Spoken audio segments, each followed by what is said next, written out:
Hi, good morning. Hope everyone is well. Thank you for joining us. My name is Ron Bonjean, and I'm a co-founder and partner of the bipartisan public affairs firm Rock Solutions. I'd like to introduce our strategic partner, Rich Thau, the president of Engagious, Rodell Molyneux, who is the co-founder and partner of Rock Solutions, and Kristen Hahn, who has honored us by joining Rock Solutions recently as a partner.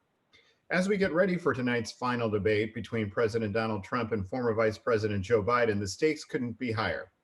The polling in battleground states are getting tighter as we get into the home stretch of the election, and an astounding 42 million people have already voted. This means that swing voters that have yet to vote are even more crucial to determining the outcome of who will be the next president. We are here today to see the results of Rich Thau's in-depth swing voter project. This extensive 21-month focus group tour of swing counties across the upper Midwest and Florida has uncovered insights into the mindset of swing voters, along with the reactions to the first presidential debate and the vice presidential debate.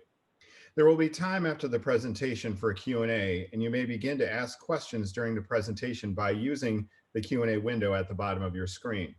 I'd now like to turn it over to Rodell Molyneux and Kristen Hahn for a couple of thoughts before Rich begins his presentation. Rodell, take it away. Thanks, Ron, and thank you all for being on this Zoom call. I just want to say that, personally, I'm very excited to see what Rich has uncovered. I think all of us on this call have seen public polls, we've seen internal polls, but I got to tell you, sometimes it's the qualitative research that really drives it home. Things that you just can't see in a poll, really kind of getting down to what people are thinking about this election. And I know Rich brings that out of people. So just once again, really happy to have Rich on this call to do this presentation. And thank you all for joining us. And with that, I will turn it over to Kristen. Thanks, Rodell. So first of all, I'm so happy to be joining this rapidly growing bipartisan firm. It's been very interesting to get the perspectives of both my partners, Ron and Rodell, from different sides of things. So, I think there are a number of different outcomes that we could see from this election, and businesses are rightly planning for any one of those outcomes.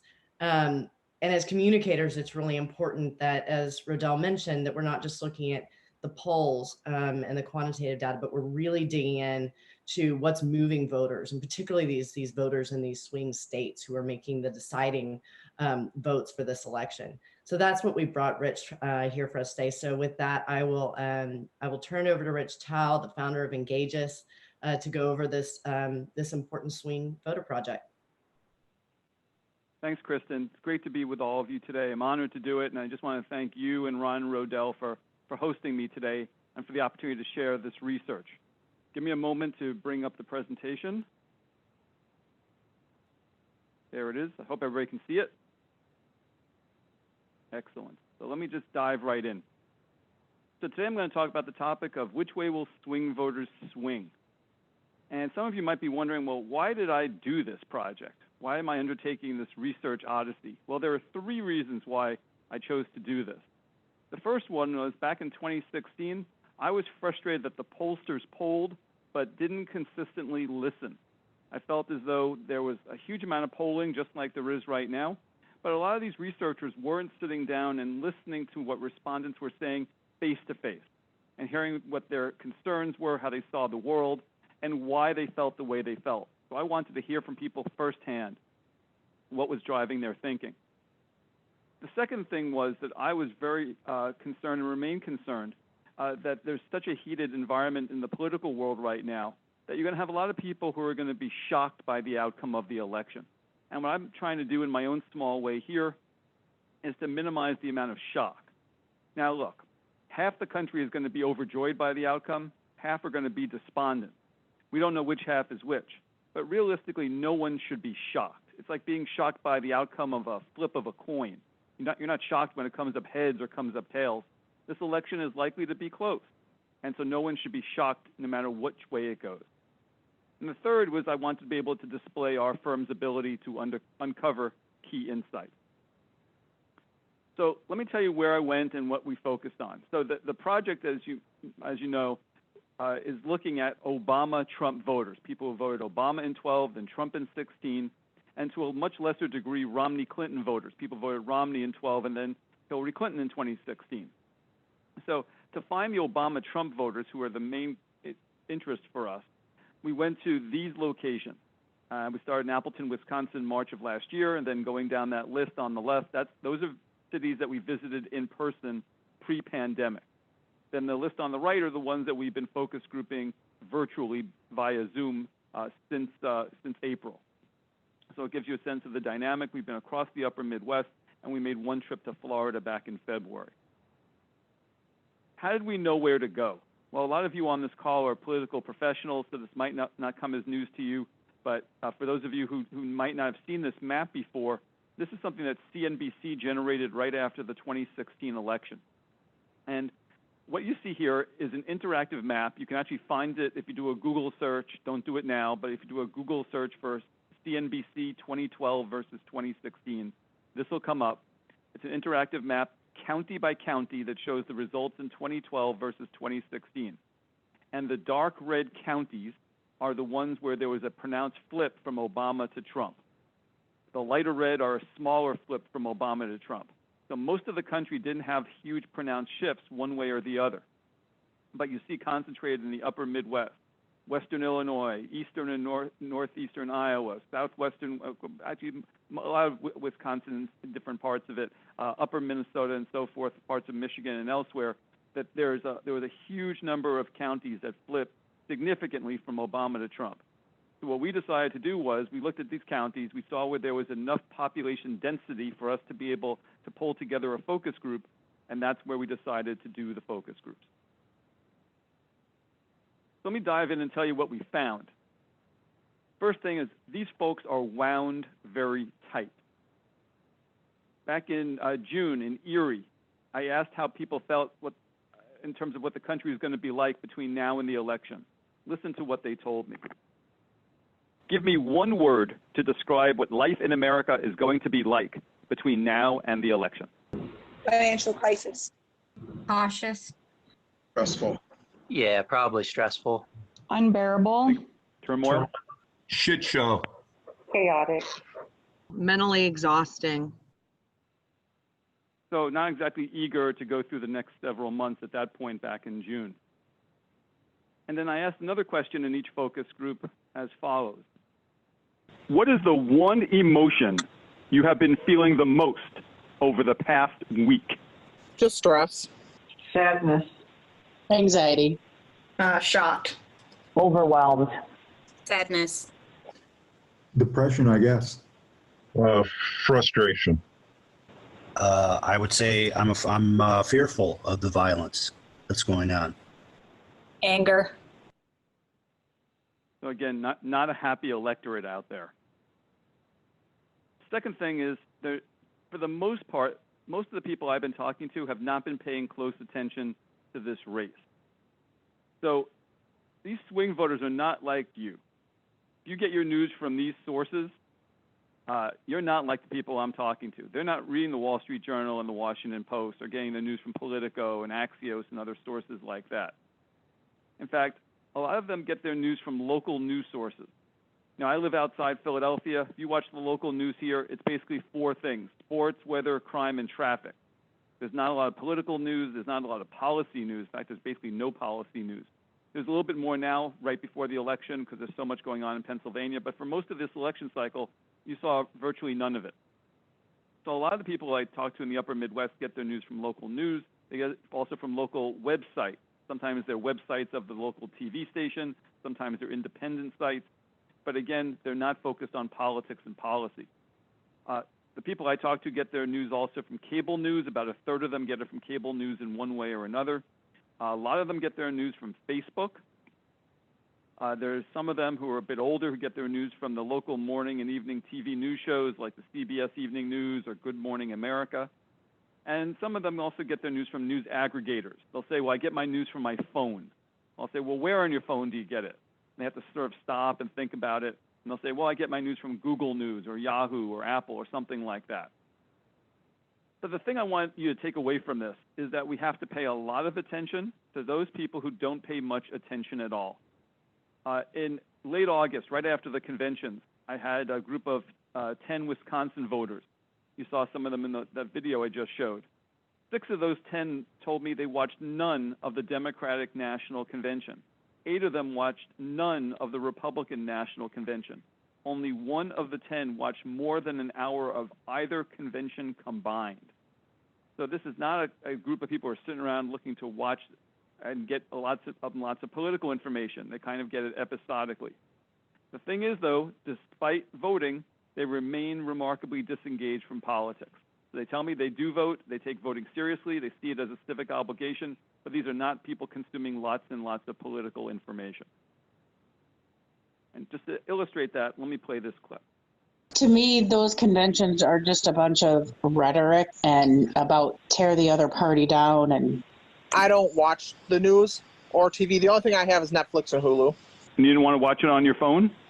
I do not. Why not? Never even thought about it. I also asked about their intention to watch the upcoming presidential debates.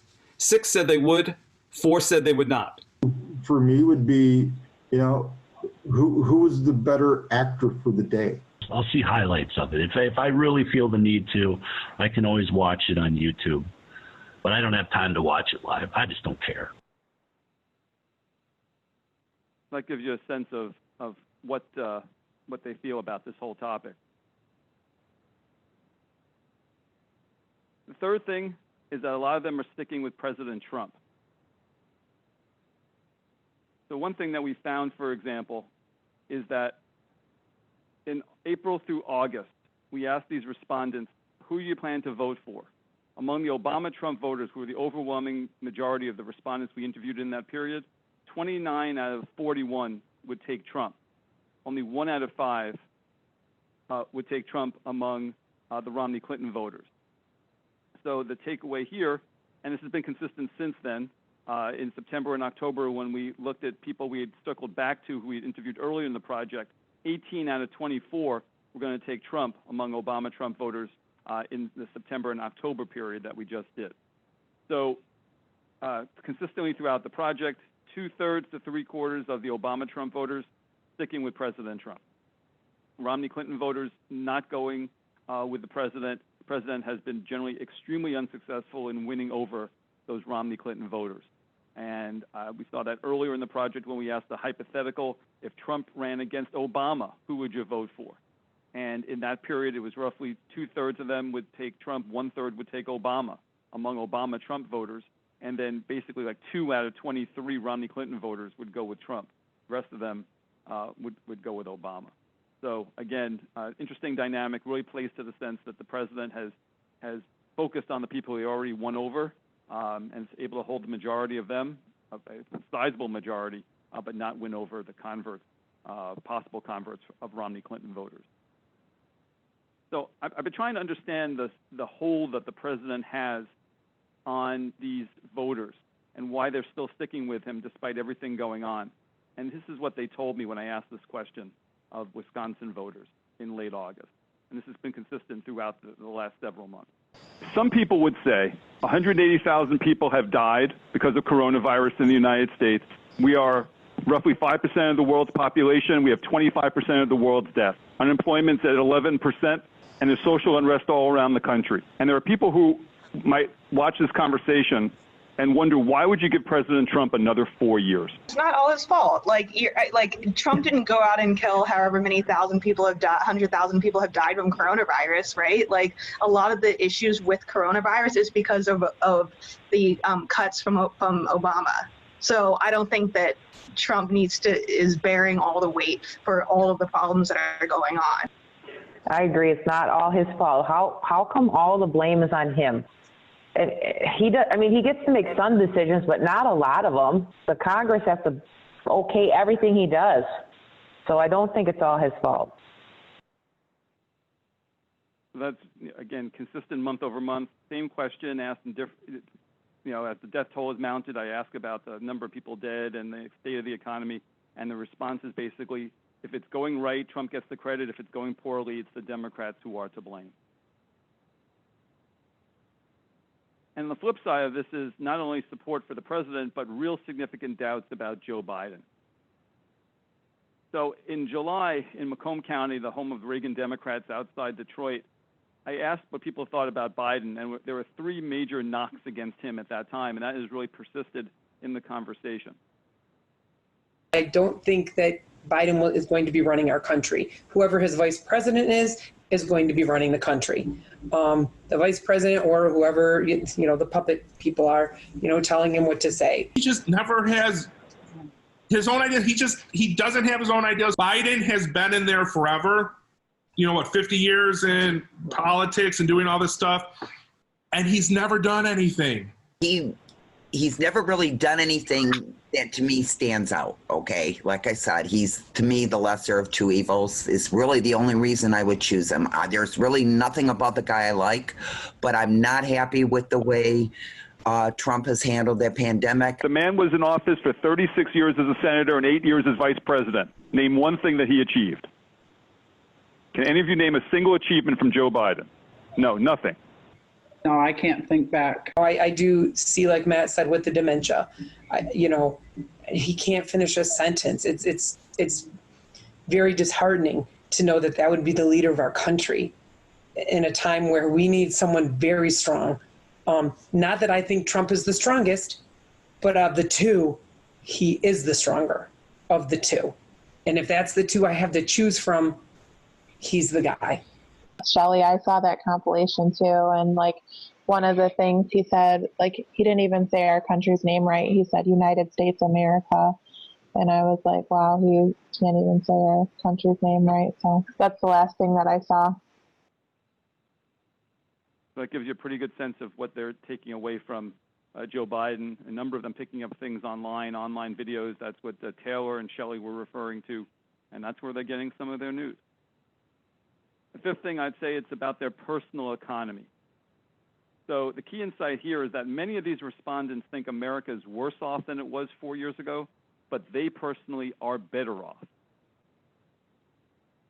So throughout the first 13 months of the project, we asked about a variety of statements and asked people to score them on a scale from 0 to 10, 0 being totally disagree, 10 being totally agree. I'm going to read 2 statements to you that really give you great insight into how these people see things. The first is, a lot of chaos swirls around President Trump. He's an unconventional president. On Twitter, he regularly makes critical statements about other people, including people in his own party and administration. Allegations of bad behavior are leveled against him regularly. While I'm aware of the controversies involving President Trump, what is likelier to influence my vote is how the economy is doing and how my family and I are doing in November 2020. On a 0 to 10 scale, 8.0, strong level of agreement. Contrast it with this. I just can't take it anymore with Trump's antics and his being in our faces 24/7. I have no patience for another 4 years. Things in America just don't feel normal, and we need to get back to normal. 3.5 out of 10. Moderate level of disagreement with that statement. So think about what I shared with you before about these people's consumption of political news. When you say, I just can't take it anymore with Trump's antics, if you're not following Trump's, quote, antics every single day, and you're not paying attention to it, it's like it doesn't happen. It doesn't influence you the same way. Compare it to people who watch CNN and MSNBC every day who are obsessed with Trump's antics. They have a very different view of things. But those are not the type of people I'm talking to in these focus groups. The president's behavior is a lesser consideration, but it's not insignificant. Swing voters experience the full range of emotions when they see the president on TV or on their devices. This is a focus group I did in August of last year outside Minneapolis. And the 11 people in this group, the 4 to my immediate left in that image are the Romney-Clinton voters. The other 7 are the Obama-Trump voters. Notice what happens when I pose this question. Happy, I guess. Feel confident. A little embarrassed that I voted for him. I would say confident, but sometime a little cringe-worthy. Embarrassed was the first thing that came to mind. Supportive. Confident. Embarrassed. Critical. Distrustful. Disgusted. Those last 4, Romney-Clinton, all negative, consistent with what I told you before. The Obama-Trump people, generally positive. You got 3 people say he makes them feel confident, but you got some negativity mixed in with that as well.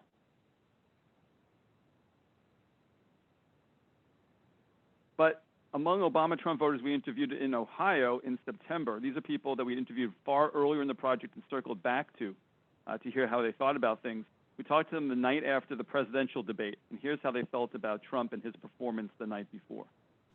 Embarrassed? Yeah, I don't think it was a very classy way that he handled himself. I was irritated with him because he kept talking over everybody. Frustrated and embarrassed, just.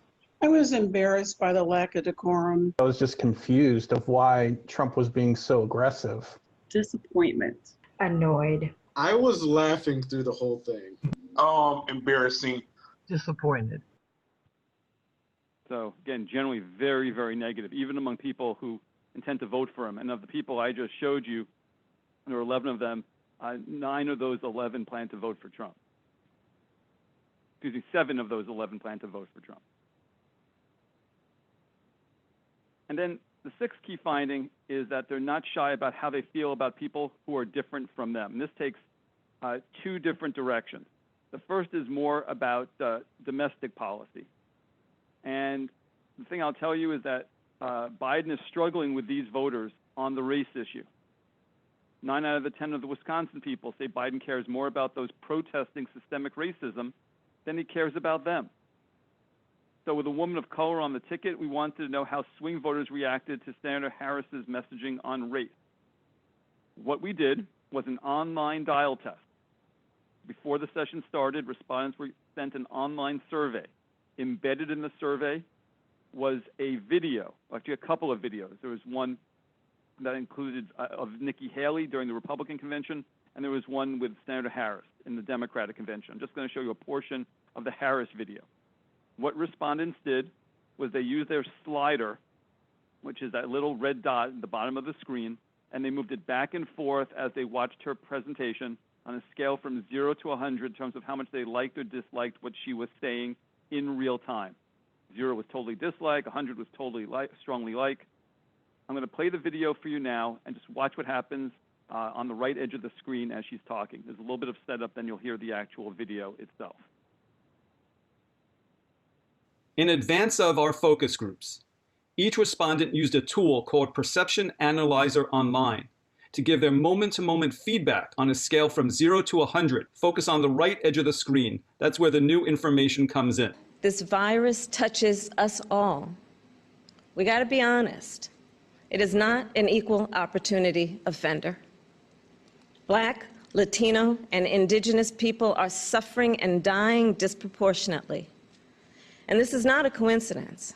It is the effect of structural racism, of inequities in education and technology, healthcare and housing, job security and transportation, the injustice in reproductive and maternal health care, in the excessive use of force by police, and in our broader criminal justice system. How did it make you feel when you heard her say what she said? It made me feel a little bit angry. Why? Because I think it's not the full scope of what's actually happening. They're spinning it the way they want to spin it and trying to make people see the way they want them to see it. Basically, she's saying a virus is racist. That's what I got out of her speech. Is there anything in that doesn't involve around race? You know, can a virus be racist? I don't understand how that can be. Democrats just bringing up, racism, and that's why there's a pandemic. I think it's ridiculous. I think that the fact that she brought up the inequities in housing and criminal and then in the justice system, and she tried to tie that all back to blaming the virus is going to target those communities more. The virus is only targeting those communities more because of population density and because of the lack of education that those particular groups have. And you can't say that they don't have the opportunity to get a better education. So that's one manifestation of it. That's looking internally. There's also the issue of external politics. So that has 2 components. The first is trade. The president remains very strong on trade with these people. They're supportive of the tariffs. Their goal is to bring jobs and economic activity back to the United States. They want to see that happen. but immigration is the real hot button here. And the thing that's so interesting to me is that outside the Beltway, people recognize both of these issues are tied together through the idea of America first. They're opposite sides of the same coin. In D.C., though, people who work on trade tend not to work on immigration, and they see them as distinct and far apart. People who work on immigration don't think that they're working on trade. So the trade and immigration issues are siloed. And I think just to understand that these are both very, very closely tied to each other is critically important in understanding the way these voters think. And the president certainly does a very effective job in tying them together under one larger umbrella. So what I'm going to show you now is a clip from a focus group I did in Warren, Michigan, suburban Detroit, back in July of last year. And this was right as the migrant crisis at the border was coming to a peak. So what should we be doing about all those people coming to the border? Send them right back home. Send them home. You can only have so many people come in the country at once. I'm asking, this week, politically speaking, was a disaster for President Trump. Is that true or false? Among the voters who matter most, the swing voters in the upper Midwest, this was a great week because the president reinforced what he's doing to protect them. Is Michigan unique among the swing voters that you've interacted with across the country thus far? They are not unique at all. These are people who really very seriously think that Americans are not being put first, that the benefits are being given to people from outside the country at their own expense, and they resent it. And the thing for them is they want to build a wall. They want to send people back to where they came from. They think that giving people food and shelter only encourages more people to come here. And from their perspective, the only thing that stands between them and the migrants coming to their community is President Trump.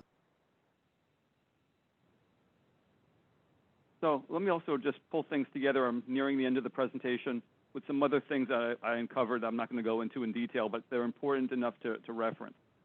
The first thing is that during the Democratic primaries, there was a very strong receptivity to populist and anti-corporate arguments. So the president has obviously drained the swamp. For people on the left, it's a lot of the Liz Warren and Bernie Sanders type messaging about how the economy is rigged against people like them. And when we dial tested it moment by moment, excerpts from various debates and speeches, that messaging generally consistently scored very, very well. Second thing is they don't like the president's tweeting, but many admire his business acumen. Throughout the pandemic, they've said to us, well, it's a businessman who can turn the economy around. He's not a politician, and so they think he has these unique capabilities and powers to improve the economy and get it back to where it was back at the beginning of the year, which they thought was amazing. They wanted a disruptor. They wanted someone who could shake things up, and they got a disruptor. And they're happy with that disruptor for the most part. And they like the fact that he tells it like it is. For them, that's a show of strength. It is a show of truthfulness. And they think that they can believe what the president is saying because he speaks off the cuff and he talks the way they do. And we've had a number of respondents tell us that. Impeachment was always a non-starter. From the beginning to the end of that entire process, respondents told us it was a complete and utter waste of time and money. The Obama-Trump people said that repeatedly. The Romney-Clinton people, when we had them in the groups, said that they opposed impeachment because it would only stir the hornet's nest and get more Trump people out to vote in 2020. So they were opposed to it for that reason. But I never had a group where people said, yes, let's go forward with impeachment. It was completely unpopular from start to finish. And one of the most interesting things in the entirety of the project that we uncovered, and this goes to pre-pandemic times, is that a lot of these respondents said that they were not yearning for a calmer time. And to me, that was so telling. What they told me was America has always been has had contentiousness as part of its political culture. One person said, well, you know what? Aaron Burr shot Alexander Hamilton 200 years ago. That wasn't a calmer time. Another person said, yeah, Ronald Reagan went toe-to-toe with Tip O'Neill back in the 1980s. That wasn't a calmer time. So again, if you're not consuming massive amounts of news and you're not seeing the contentiousness ramped up to 11, a la Spinal Tap, and that's not the way you're living your life, and you're kind of just getting this news bit by bit, what's going on in terms of a, quote, calmer time, particularly pre-pandemic, that didn't seem to people as being particularly odd. It was typical for what was going on in the country. And the other thing I would share with you is this rising tide of conspiratorial thinking. We've been hearing a lot about it the last week or so, and it's been really, really pronounced in my most recent focus groups. I just want to play for you some of the things I heard in my group that I held at the very end of September. I call it a scamdemic, and the reason being is, okay, there is COVID, but the numbers are fudged. I know this firsthand. I have people in nursing homes. Their people are not dying of COVID, from COVID. They're dying with COVID. The numbers, and this is already starting to come out, have been fudged. I mentioned that I was a little suspicious earlier because I came across a couple theories that he was wired up, and they showed some evidence for that debate. Also, there's also somebody pointed out possibly he was wearing contact lenses that were projecting things for him. Another factor, and I don't know how much truth there is to this, but it's something that plays in my head, is this whole child predator ring that's going around in Hollywood, and how he's got information on it and he may expose it. That's kind of important. I have a small child. So that was late September. In October, I heard, I'll spare you the clip, but there was a comment from respondents talking about how there were people bringing pallets of bricks into cities so that people who were fighting either on the far left or the far right, he wasn't sure which, would have easy access to weapons to throw. We heard that the scientists were deliberately not working to get a vaccine because it would undermine their ability to continue to get funding once a vaccine was found. So there's just a massive amount of this going on. And I'll tell you, in the October group, I had 13 respondents, and 10 of them told me not only had they heard about the pedophiles in Hollywood story, they also all believed it. So how this is going to affect American politics going forward, no one can tell, but it is pervasive. So just to recap the key trends, these folks are wound very tight. We have to pay a lot of attention to those who don't pay much attention at all. Most of them remain in Trump's camp. They have significant doubts about Biden. The economy is crucial for 2020, particularly their own personal economy, how they are doing. And they're not shy about how they feel about others, people unlike themselves. Before we finish, I just want to let you know about a special group we did September 24th. I was encouraged by someone who was in one of my presentation audiences about a year ago to do a group focusing on African Americans who voted Obama in 2012, then either sat out or voted third party in 2016. So what we did was we got a group together in Philly, and we had 9 respondents. Let me tell you about them. 5 said they'll definitely vote for Biden. 2, if they vote, will vote for Biden, and I'd say it's about 60–70% chance they'll vote. And 2 are 50–50 on whether to vote at all. If they vote, 1 will probably vote Biden, the other will probably vote Trump. But their feelings about Biden demonstrate a pronounced lack of enthusiasm, as you'll see in this last clip. What's the one emotion you feel when you see Joe Biden on TV? Scared. Still irritated. I have hope. I have hope that he's better. Hatred. I feel intrigued. Neutral. Meaning what, Anthony? Disappointment. I guess hopeful. So you got a few hopefuls in there, but generally very mixed and some quite negative responses. And just a little levity to wrap up the presentation. Bottom line, you've now been in Minnesota, Michigan, Ohio, Wisconsin, Pennsylvania, and Iowa. What's the one big takeaway that you have found from swing voters in those states? The big takeaway is this. Swing voters feel about President Trump the way the royal family feels about Prince Harry. And that is they love him, they support him, but if he goes totally off the rails, they'll leave him there. They'll leave him in Canada if he goes totally off the rails. So we're doing one last group the night after the election in Florida. It'll be statewide. One of the great things about doing things remotely is we can do the entire state as opposed to just doing one city in person. We have that coming up to see how people voted and why. And so if anybody's interested in seeing more video clips, all the sessions, there's now 20 of them, available up at swingvoterproject.com. They're broken into bite-sized chunks by topic, so you can pick a city and a date and then a topic and watch that video. It's all up there, literally hundreds and hundreds of clips. And if you want to talk to me directly, have any follow-up that we don't get to now, you can email me at rich@engagious.com. So with that, I will turn it back to Ron, who will moderate, and I'll be happy to answer any questions that you might have. Rich, thanks very much. And for those who are attending the presentation now, if you would like to submit a question, please use the Q&A window at the bottom of your screen. We'd be happy to ask Rich about it. So Rich, the first question that everybody wants to know is who's going to win the presidential election? Thanks, Ron. Thanks for that question, which of course everybody wants to know the answer, and I'm going to give you the greatest cop-out answer of all time, which is I don't know, and anybody who pretends to know is lying to you, because there's way too many variables beyond the typical number of variables out there that could influence the outcome of the election. I read contrasting arguments this morning. It's definitely going to be Biden. No, Trump still has a chance because of this, and this reason. No one knows. We're engaging in, as you all know, a giant national experiment this year. What happens when tens of millions of people who never voted by mail before are voting by mail? Are they going to be able to fill out their ballots correctly? Are their ballots all going to be accepted, or are some going to be disqualified? If they're disqualified, how many are going to be disqualified? And so it is impossible to know. I mean, if this were a more typical year, you'd look at the polls and say, okay, yeah, President Trump is behind, Joe Biden is ahead, he's ahead in these various swing states. He stands a reasonable chance of winning based upon some of the polling that we're looking at and all the projections.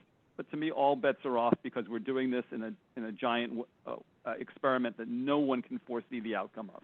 So to me, the polls are pointing toward Biden, but I think there are too many unknowns that the polls are not able to take into account.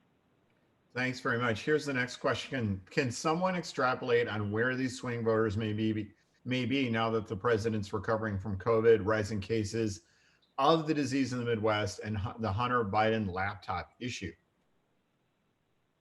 So the thing that is so striking to me about these swing voters, and I get this comment all the time from people who see this presentation or watch the other videos, is that a lot of these swing voters, despite being swing in the sense they went from Obama to Trump, most of them are not undecided. They're not even close to undecided. Nearly all of them know exactly what they're going to do with their voting and have known for months.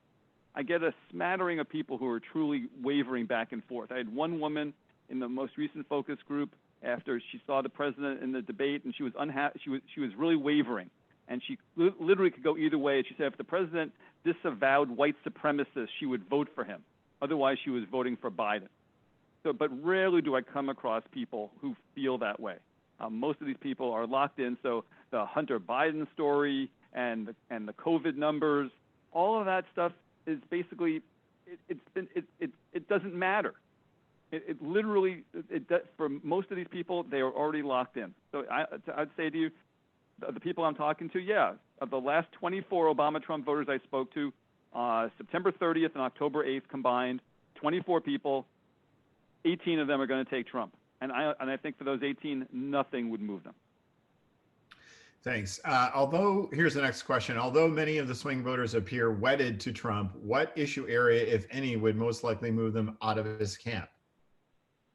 That's a great question. And given what I just said, I don't think anything would move them out of it. The thing is that the president has an emotional hold on these folks that to me is absolutely stunning and striking.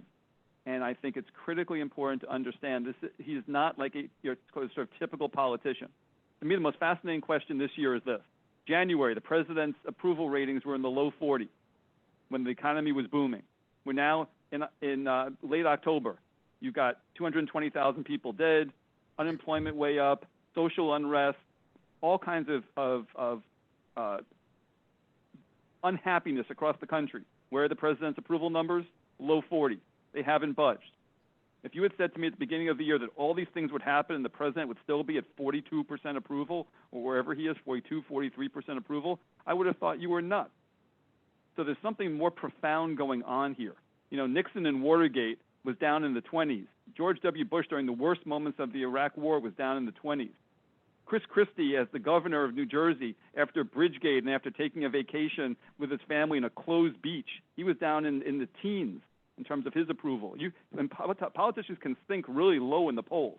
And so given everything that's gone on this year, something profound is happening, and that's people's willingness to stay with the president despite all the adverse events. And that's the thing I think we don't fully understand. It's one reason why I'm not willing to say, oh, it's definitely going to be Biden, because the president has a hold on people that is truly remarkable. Whether you love him or hate him, it's a phenomenon that we have to better understand. Next question. Did you pick up any views on how swing voters view each candidate in terms of America's place, image in the world?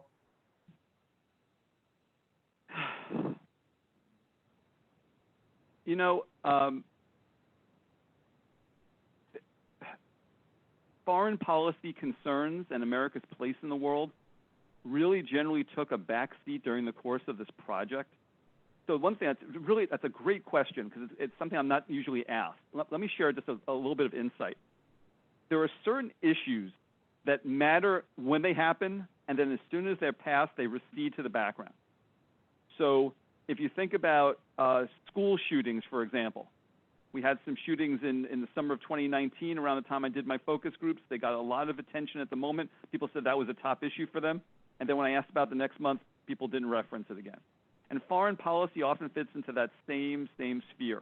So we've had major events happen in Syria, for example, during the course of this, North Korea. And people will say, well, foreign policy really matters to me. But then, you know, a month or two later, it doesn't come up. People say they're not concerned about it. For most of these people, the things that matter are the economy, particularly how they're doing personally, and right now COVID and how it's being handled. You hear some people say, well, education is a top concern. That does come up.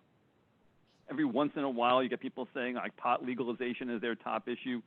But for the most part, people are pretty consistent in all of this. And foreign policy generally isn't the type of thing that comes up. And then if it's something that, if they're Trump supporters and it is adverse to the president, they'll just sort of just dismiss it as, you know, fake news or something that doesn't matter terribly much to them.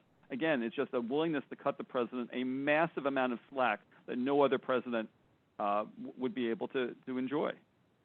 Thank you. Next question. Did participants voice their feelings about voting by mail versus in person?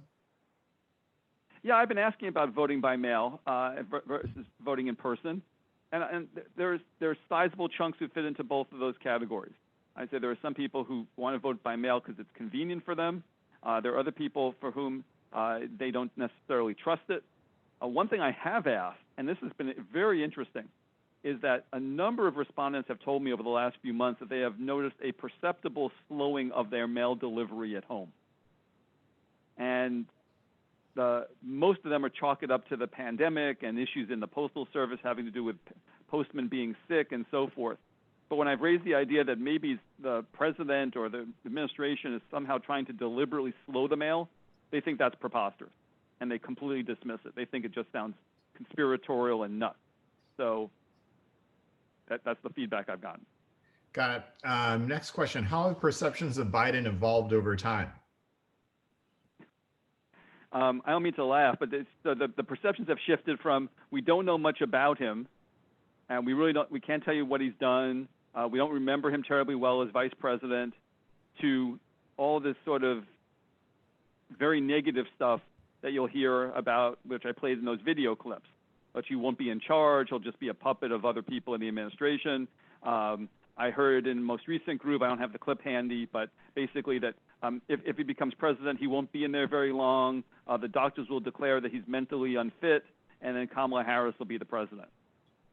Rich, Ron, do you mind if I ask a follow-up to that? Rich, I'm curious. So at the beginning, you talked about like the news that they consume, right? And they're not on CNN, they're not on and they're watching local news. They're not getting that from local news. So have you delved a little bit deeper into, I mean, like I heard this look like he's senile, he's this, he's that. Have you talked to them about their other news habits? Are they, I'm assuming it's all internet and, stuff that people share on Facebook, but I'm just curious if you got into that at all. Yeah, no, Rodell, that's exactly it. It's online. It's social media. It's Facebook in particular. It's also YouTube. So they're finding videos, they're sharing them, they're sending them around, and they're generally very critical of Biden. They're kind of joke videos. Here's how he can't string a sentence together. Here's where he looks like he's staring into space. I think for a number of these voters who are keenly aware of Trump's shortcomings. You heard their comments about how Trump performed in the debate, for example. They understand the president is an imperfect person. And I think, and then again, this is my sort of pop psychology analysis of this, which might or might not be fair, which is, in 2016, there was a remarkable antipathy toward Hillary Clinton. They just did not like her, did not trust her, couldn't vote for her under any circumstance. And whether or not you think she got a fair shake, in the minds of these voters, they certainly thought of her very negatively, and for the reasons that we all are familiar with.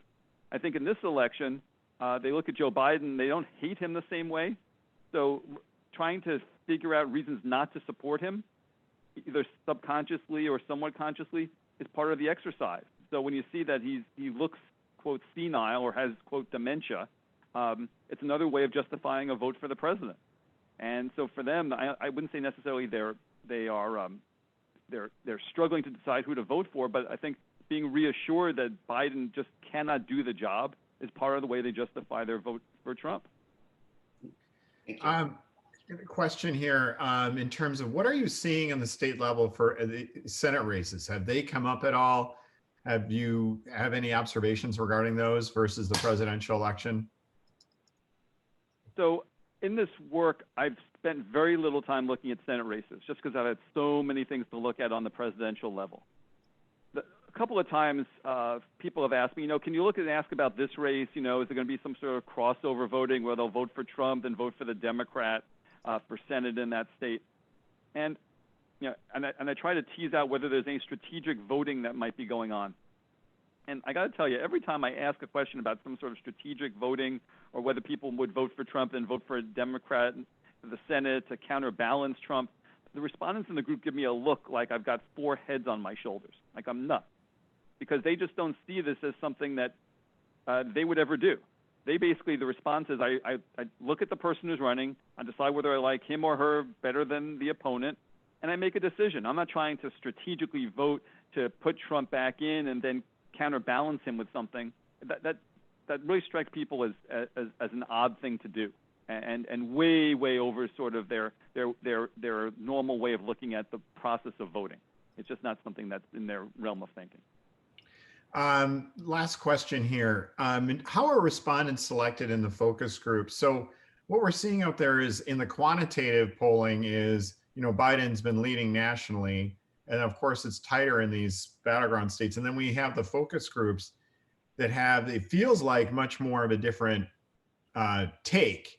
So could you kind of just lay that out for us a little bit? Sure. So the first thing is I am keenly aware that what I'm showing you does not look like what you're seeing in the national polling. And I am aware of it, and I'm not saying that because the groups say that most of these Obama-Trump voters are going to vote for Trump, that Trump is going to win. I am not saying that. There's certainly a certain amount of evidence that says because the president is holding on to only 2/3 or 3/4 of these people, that by losing 1/4 or 1/3 of them, he can't win those states. A number of people have made that argument to me. So just want to put that out there first. In terms of the selection of the respondents, we're partnered with one of the country's leading focus group recruiting companies called Schlesinger. They have focus group facilities all around the country, and they do national recruiting. They are a named partner in the project, and what they do is they go out and use a variety of tools to get people to participate. It could be either online surveys or surveys through social media or telephone calls that they make in certain parts of the country randomly to people to see if they want to participate in the focus group. And one thing I need to stress, this is very important. When they call people up or people fill out a survey, they are not asked, are you a swing voter? They are not asked, are you an Obama-Trump voter? Because it's easy, obviously, to say yes to something like that and get selected for the group. So we do not do that. What we do is we ask, who would you vote for in 2012? Who would you vote for in 2016? If it happens to be the case that you voted Obama and then you voted Trump, then you're invited. But if you said Obama and then Clinton or Romney and then Trump, you're not invited. So no one filling out the survey knows what we're looking for, so they have no incentive to lie. And then once they're recruited, we then re-interview them and ask them, okay, you said you voted for Obama. Why did you vote for Obama? You said you voted for Trump. Why did you vote for Trump? And if they can't give a plausible answer to either of those questions, we boot them out as well. So we're trying to make sure there's rigor associated with this, but obviously it's impossible. No one was in the voting booth with these people when they voted 8 years ago and 4 years ago. Memories do fade. People are not necessarily always correct in what they remember doing. So it's impossible for us to have 100% certainty that we have all Obama-Trump voters. But given what people tell us in terms of the recruiting and then the reconfirmation, we are generally confident that we have Obama-Trump voters. Although I know when you listen to some of these folks, you probably wonder, how did these people ever vote for Obama? And the way they voted for Obama and why they voted for Obama was a lot of these people are change voters. They got sick of George W. Bush. They wanted a change. They chose Obama. They got sick of Obama after 8 years. They wanted a change. They voted for Trump. So what you're hearing, you know, there's a reason why they didn't vote Obama-Clinton. They voted Obama-Trump. And part of it was a repudiation of Obama. So just have to keep that in mind as you think about what we have here. Got it. Well, thank you very much, Rich. Really appreciate your time, and thanks everybody for joining us. And your presentation is absolutely fascinating, sometimes quite alarming. What we're going to be doing is we're going to be posting this presentation on all of our platforms at Rock Solutions, rocksolutions.com, and our social media platforms on Facebook, LinkedIn, and Twitter. You know, basically a YouTube link for y'all to see. So thanks again for joining us. If you know, if Rich can be of service to you through Engagious, or if we can be of service to you at Rock Solutions with your public affairs needs, please let us know. But we're all going to be watching closely at this election. No one knows what's going to happen, and these insights are really interesting, especially going into tonight's debate. So Rich, thank you very much. Kristen and Rodell, do you have anything left to add? No, just thank you, Rich. Seriously, very, very illuminating. Yes, fascinating stuff. Thank you. Well, thank you for having me. It's been a great honor and a treat. And again, if you go to swingvoterproject.com, you can see all those videos I talked about, and we'd love to have you actively engage going forward. So thank you to Rock, and thank you for all watching today. Thank you so much. Have a great day, everyone.